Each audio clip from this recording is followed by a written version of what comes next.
It's only my second time doing this, so yeah, okay, let's go. All right. What are we talking about today? Well, have you guys ever woken up and just everything's different? Your way of thinking is different, the way you're acting is different, like everything is just different. You know, a lot of self-help gurus, a lot of spiritual people, all that good shit. They like to account it to timeline shifts and different things like that. But really, it's just like the psychological basis for, you know, a logical person like me, you know, and what you're taught is you have to live through your feminine, you have to live through your heart. It's the culmination of all that work that you put in, all the self-realizations that you've discovered about yourself. And then you just wake up one day and it's all like, wow, the work kicked in. But at the end of the day, faith has, whether you're religious, spiritual, or not, like, it doesn't matter. There's a certain proponent of faith that comes into something like this. Like, you have to have that faith, that unwavering belief, that psychotic desire to be different than you are. As much as it's a chick movie, I love the saying, like, you can change your stars. Like, it's just takes a lot of work. A lot of work. A lot of work. But then it's this morning, it's today. Just the way of looking at things, the way of dealing with everything, just all that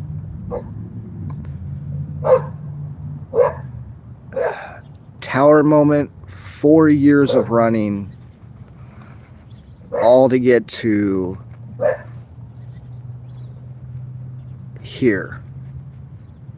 Well, 3 years ago, you know, it kind of makes an impression on you when you kind of die in front of your family and like pop right back up. And they're like, you should go to the hospital. Like, why? I'm not slow. I'm not, like, nothing was wrong. Except something was different. Just, it was different. I stood, I can walk in that damn house right there.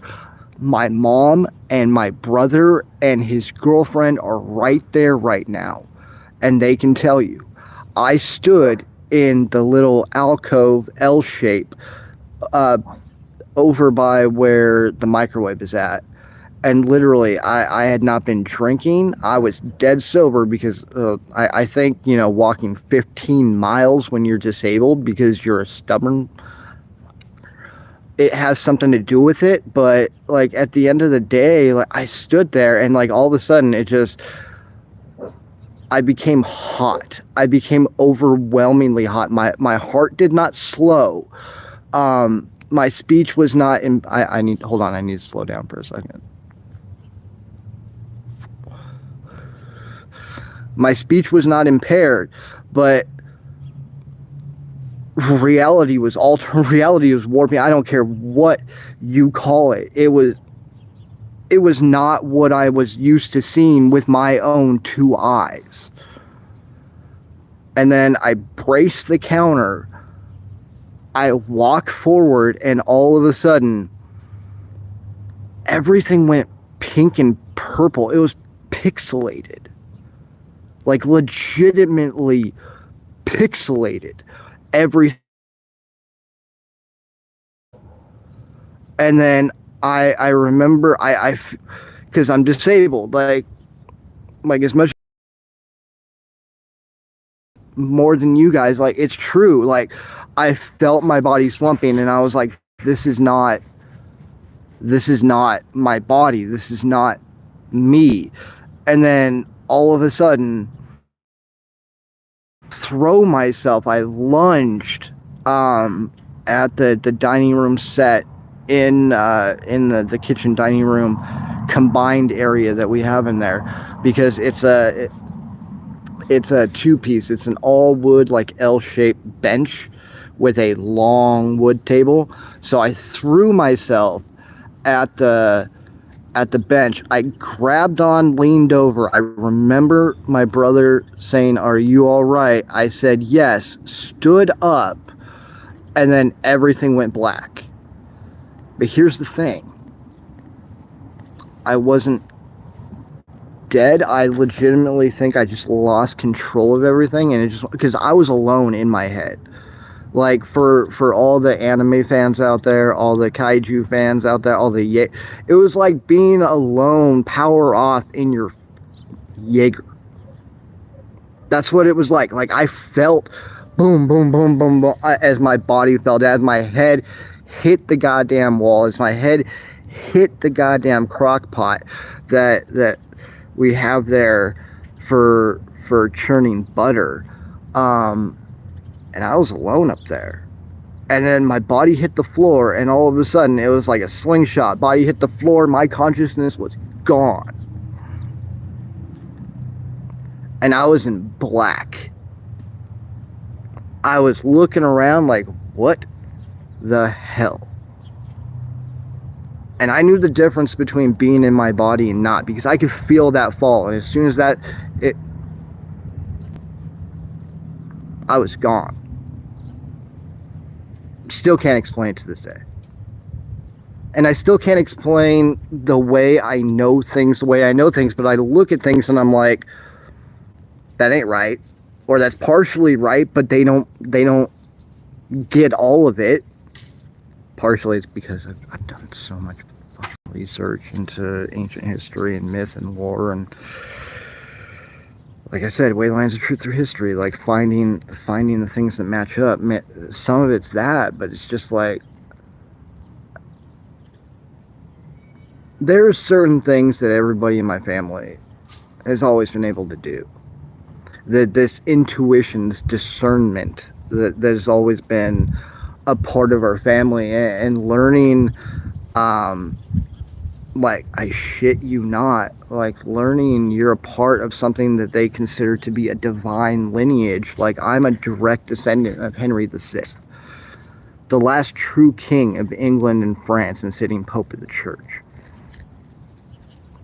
That family was supposed to have been died off for over 500, close to 600 years actually, because it was like the late 1400s. The War of the Roses, ladies and gentlemen. Game of Thrones, what that's based on. Targaryen. Yeah, that. You know, that they have that old myth and legend that they're a part of what they call the Rose Line. You know, they're directly descended from Jesus himself, and then you find out the truth about that, and you're like, I don't know if I like that. And then you look at everybody that comes from that lineage, and it's either you're very, very pious, or it's both sides of the spectrum, and it always has been. Always. Very weird. But you do all this work, just all this work, finding out about yourself, putting the dedication and the effort in. Oh my God, don't even get me started on that. Dude, seriously. I'm very iffy about a lot of people. Let's not get started on that. As somebody that has danced in that world, you could say. Let's not let's not go there. I how's Ronnie put it in that song? Basically, like, I know things, but I'll never rock the boat. Yeah, sort of like that. It's the things you know about people before they become famous, or when they start to go on their come up, and, like, let's say you're friends with somebody's cousin. I mean, and you're privy. What are, dude? You have wood logs over here to chew on. Why are you trying? Why are you trying to tear down the tree? Anyways, he needs to get some aggression out, I guess. Yeah, when you grow up with somebody's cousin, and you're privy to the things that go on, specifically back in the late 80s and early 90s. Yeah, you can see how the current era could end up where it's at. Let's just say that. Yeah, I grew up with somebody's cousin that was very, very big on TV at the time. Yeah.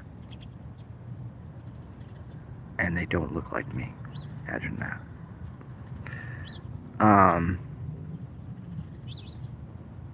Yeah. Fuck that shit. Like, seriously. If you're sensitive about how I say things, I'm sorry, but no. That's wrong. That's completely and utterly wrong. And everybody that's been to a Diddy party, none of them are innocent. Unless you're like Denzel Washington and leaving 30 minutes before the devil gets there. Yeah, your hands are not clean. That's where I stand on it. I try to be instead of preach, and, like, all these are literally more for me than they are for you guys. Honestly, it's the culmination of the things. Like, if you go back and look at everyone, even the one, like the villain, where I literally say F the world, F all normal people, like, it's my journey. If you guys connect with this, if you guys associate with this, that's completely different. But I have always lived, even though I present myself, because you have to protect your peace. And with me, it's either, if I'm nice, the world walks all over me, or I have to be a prick to get some kind of respect, to get some kind of line drawn at the world to where they respect me for my intelligence and my abilities and what I bring to the table. Which, if you took what I force myself to do every day and put that in a normal person's body, yeah, it's Batman. It's legitimately Batman. Like, to push your body to that level, you're Batman. Period. So every one of these videos, even if I'm like directly, like, it seems like I'm talking to you, or I'm, hi buddy, or it looks like I'm talking to the audience, like, I'm not. I'm talking to myself. Like, if you go back and watch, and it's about showing up and doing the right thing, because that is sorely lacking in this world, because everybody's like, my job, my wife, my kids. Well, what about that guy right there that needs a break? Are you going to show up? That's even that. It's me reminding myself. And like I said, if you guys connect with it, you connect with it. If you don't, and it's not for you.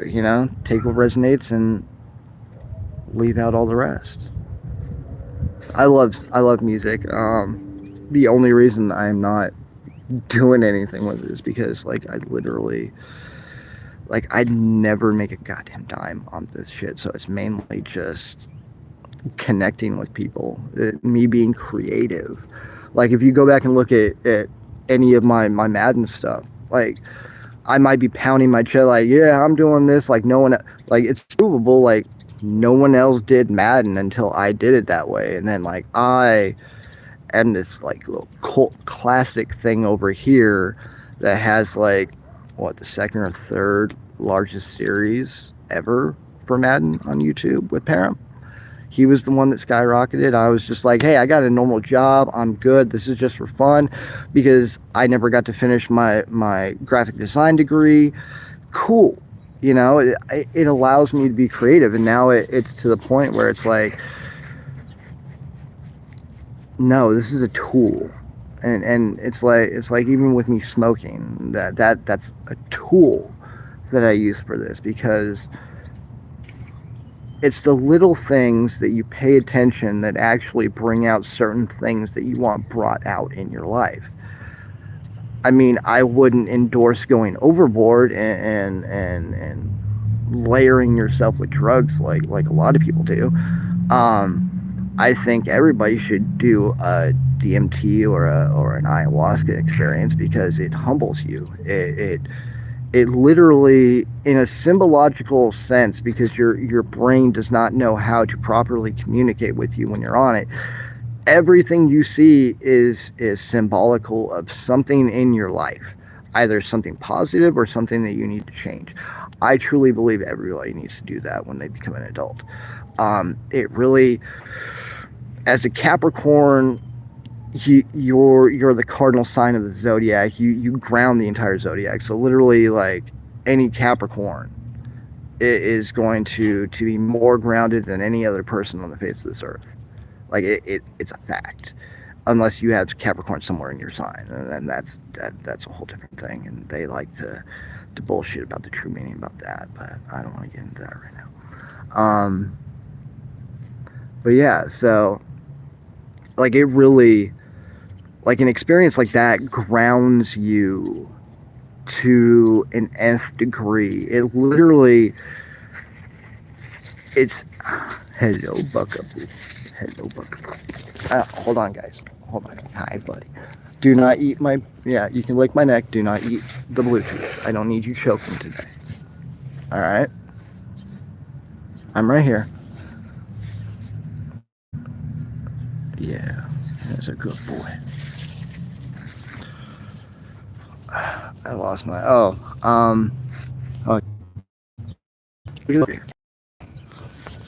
get out of here with preconceived notions here with that. Like seriously. All right. There we go. It's probably because I'm all the way at the back of the yard and I have no signal and no connection to Wi-Fi right here. But yeah, this it's been a very interesting journey the last 3 years, especially the last almost year. I would say it started on my birthday. I guess I could say thank you, Tanya, for that one. Oh, you got slobber all over me, and I didn't even realize it because the sun's in my eyes. Yeah. I guess you could say thank you, Tanya, for that one. I just really, I've always had a sense that I needed to find my other half, because like a lot of the things that I say in these videos are a lot of things that I believe. Like how can somebody have a soulmate that there is not another single person out there like them, like disabled or normal? Like when you're literally a one of one, do you have a soulmate, or do you have to teach yourself and learn how to be your own soulmate? Um, I think it's the latter instead of the former in my case, because I've always strived for belonging. I've always strived for love. I've always strived for somebody to understand me, because it's either you baby me too much, or it's like suck it up, tough it out. It's like, MFer, do you understand cerebral palsy? Do you understand what it feels like? And then on top of it, because one leg is a centimeter shorter than the other, just a centimeter, it caused spinal bifida by the time I was 16. And if you guys don't know what that is, go ahead and look it up. It's fun. Not really. It hurts like hell on top of everything else that already hurts. But so how can anybody understand the in between when I'm the only one in the in between? And these are the things that I have to sit here and contemplate and work on. And because I'm so logical, I'm so in that masculine my whole life, because I'm trying to force everyone to respect me, and no one does. And like I've told you, it's like I can walk around in life and everybody's just like, the world's burning down. I'm like, you just need to do this, you just need to do this. And they go and do that, and then everything's all right. And then someone else asks them how they do that, and it's like they tell them what I told them. But if they try to elaborate on it, it's like the mask gets put on. I don't, and that's something that's always happened. That's why it's like either I can never be the nice guy, because it's always, if I try to be the nice guy, I get taken as the victim. So people think they can walk on me. So it's either like, like I can, all right, Stella, I know it's almost time. Like, again, it's something that even my experience is like, it seems is backwards compared to everybody else. Like the way that you're told things will cause restriction for you, it's like none of that's ever happened to me. Like, of course, the battle with the ego, everything else, but like, if I'm being honest, like I'm extremely surprised I've made it through life. Can't knock on wood, so I'm Capricorn. I'll just put my hand in the dirt. We gotta connect with nature, right? That's where our stuff comes from. It's very funny how much of that stuff is actually true, and how much of it gets overblown, and how much of it is just like they start compiling different things on top of each other. But I'm already this deep, so let's get back to the story. Surprisingly, like, look at me. I am not that good looking. I can even admit that. So when I tell you, like, the amount of partners and sex that I've had is ridiculous. It's ridiculous. Like, my ability to charm people, it might need to be studied, seriously. It should not be possible, especially with only having the 4 kids that I have, and all of them come from relationships that I've been in. Like, I don't have any other kids. I've never, like, again, knock on wood, I'll put my hand in the dirt. Like, thank you, mother. Thank you, father. For your divine protection on that one. That I have to believe that, because to get through life with never having a single problem, like disease otherwise, it's just been the cerebral palsy. And I was a very angry person to start life. Like, You can obviously tell it's still residual there. Um, and that's something that I'm always going to deal with because, well, I can't turn off a disability. I can only drift around it and find ways to acclimate myself. So that is going to be like no matter where I end up, you know. It seems like I've been in the magician phase for a very long time because it really did seem like I was the one teaching my brothers how to do everything, not my dad. I was the one telling my parents what the responsible thing to do was.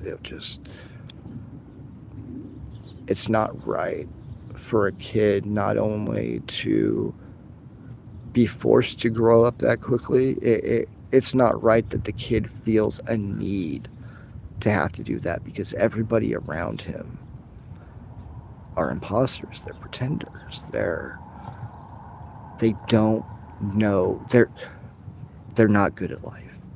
They're not. And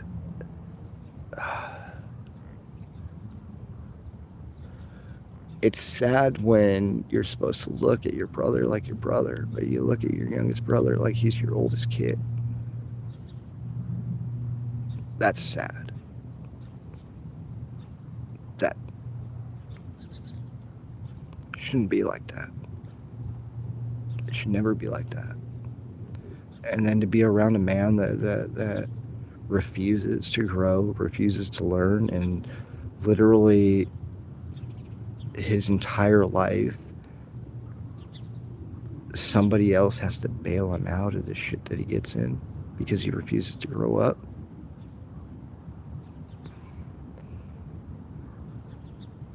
Like, how fair is that you have 3 different children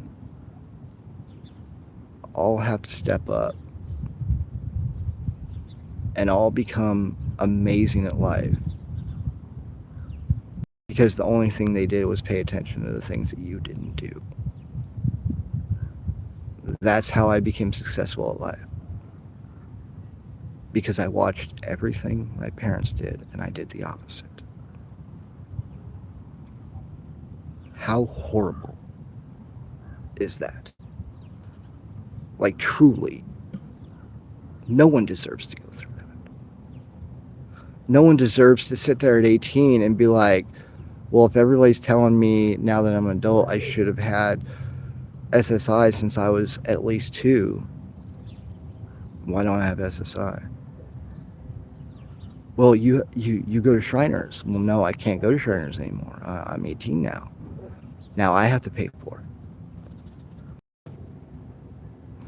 And because you're a good son, because no matter what, no matter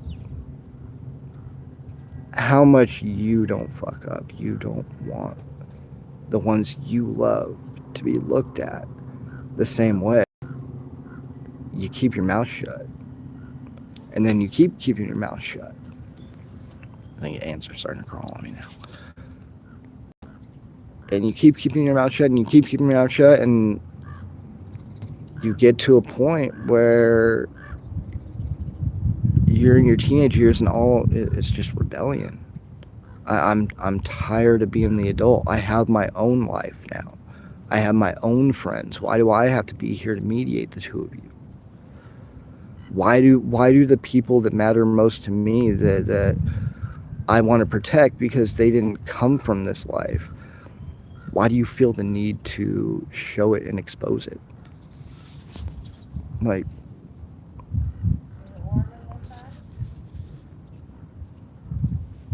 it's that type of stuff.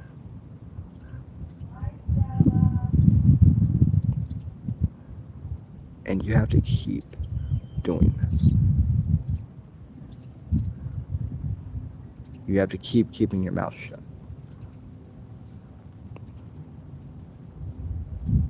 Even though you're the one showing up. Your brothers are the ones showing up.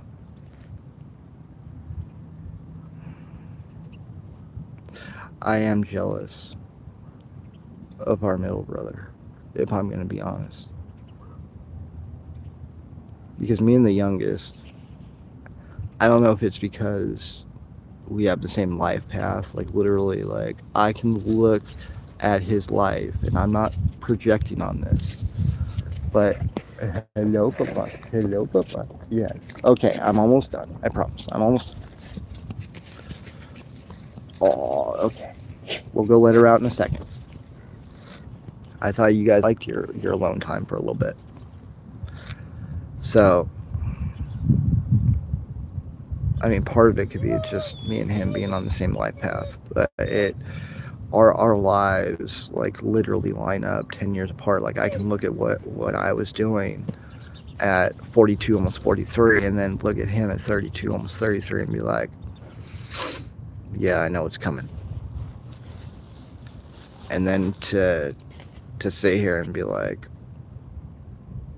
can't say shit. Can't say shit. Because the hardest lesson, and this is me being honest, the hardest lesson I've had to learn is how to protect myself. Because I love so completely, I love so wholly, because I can't help but see through everybody's bullshit. I can't help it. So to find a soul that I deem worthy, I can't help but try to hold on. So I want to show up for everybody. I want to be of help. I want to be of service, because I don't feel whole unless I'm helping. And if I don't feel like I'm helping, I get stuck. I get stagnant. My former significant others think it's just a matter of motivation. It's not. Helping people is what fills that hole inside me.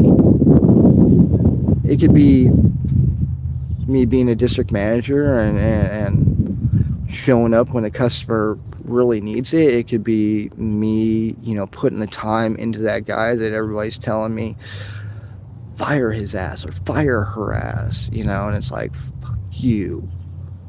Because you see you in them. You know where they can go if you give them the help that you never got. Because they didn't have that extra lesson to learn like you did. You want to give people easy street. So I would never protect myself. I would help the just and unjust alike. And literally, it's taken me almost 43 years to learn how to protect myself. And then you wake up one day and everything's different. You wake up one day and everything's different.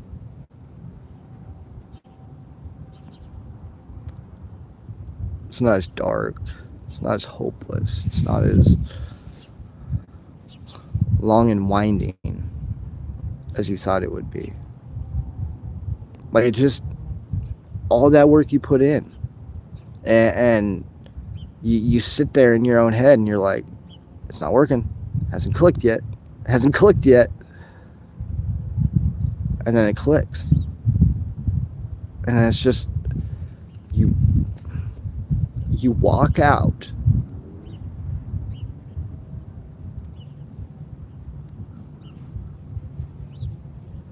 Things are brighter. I don't want to be cliche, but things are brighter. Everything just feels lighter. Like, all those steps you take to get to that certain point, and then I'm right here, buddy. And then you get there and it's like, wow. So this is This is what it was all about. This is why I had faith.